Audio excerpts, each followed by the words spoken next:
रुड़की के इमलीखेड़ा क्षेत्र में लगातार भूमाफियाओं के द्वारा अवैध कॉलोनियां काटी जा रही हैं।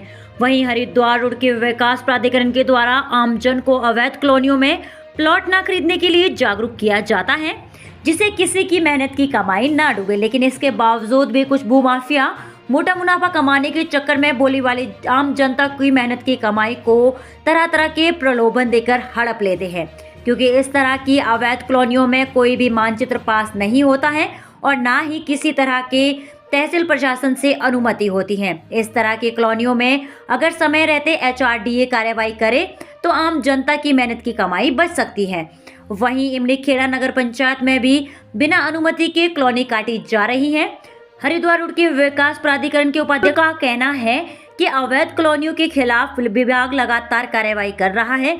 अगर इस तरह का कोई मामला आता है तो कॉलोनी को ध्वस्तीकरण के साथ साथ बड़ी कार्रवाई की जाएगी।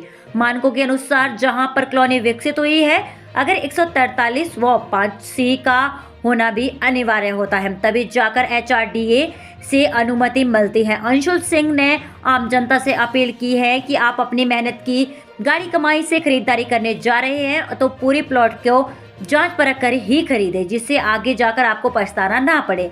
वहीं मौके पर चकबंदी विभाग की टीम भी पैमाइश करने पहुंची तो चकबंदी विभाग की टीम ने देखा कि कुछ समय पहले जहां पर एक हरा भरा आम का बगीचा हुआ करता था, लेकिन आज बाग को कटवाकर भूमाफियाओं के द्वारा मानकों को ताक में रखते हुए एक बड़ी कॉलोनी काट दी गई है।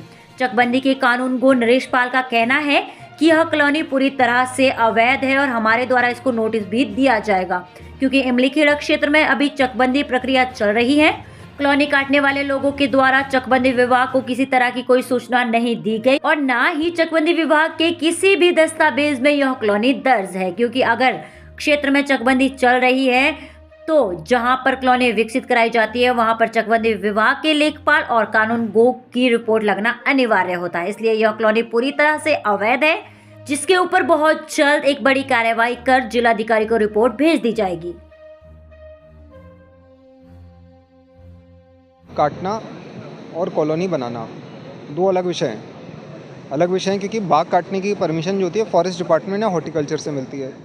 ऑलरेडी DPO साहब का एक लेटर आ चुका है और हमने उनको पहले ही आगाह कर दिया है कि आप कोई भी परमिशन मत दो 10 या 12 पेड़ काटने की, और अगर आप देते हैं आप हमें अवगत कराइए ताकि हम उस जगह नक्शा ना पा सकें। क्योंकि जब मेरे पास इन्फॉर्मेशन आएगी कि भाई ये वाले हमने परमिशन दी थी तो वहाँ ज़्यादा ये हो गया है, तो मैं आशा करता हूँ कि वो परमिशन हमें रेगुलरली सप्लाई करेंगे, उसके बेसिस पे हम एक्शन करेंगे। Already he is very active, we have a very good DFO।